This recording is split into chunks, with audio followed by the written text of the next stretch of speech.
If you've ever tried creating a presentation, ebook, or social media carousel in Canva and found yourself stuck adding page after page manually, this video is going to change the game. Today, I'm showing you exactly how to add multiple pages in Canva quickly and efficiently, so your 2025 designs stay clean, organized, and stress-free. Start by opening the design you want to work on and make sure you're logged into your Canva account.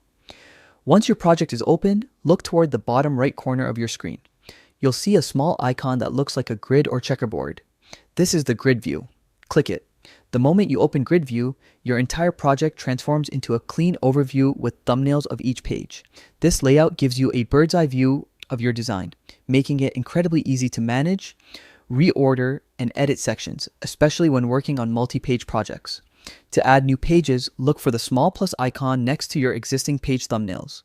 Click it once to create a new blank page at the end of your design. Need several pages? Just keep clicking the plus icon as many times as you need. Each page is added instantly and automatically organized into your layout. If you want your pages to follow the same style, like in a presentation, workbook, or brochure, you don't have to start from scratch every time. While still in grid view, hover over the page you want to copy. You'll see an option to duplicate it. Click duplicate and Canva will create an exact copy so you can maintain a consistent look across your project without redoing the layout. Adding pages this way not only speeds up your workflow, it also keeps everything visually organized. You'll always know where each section sits, what needs editing, and how your design flows from start to finish. And that's all it takes. Using grid view and the plus or duplicate options gives you full control over multi-page designs in just a few clicks.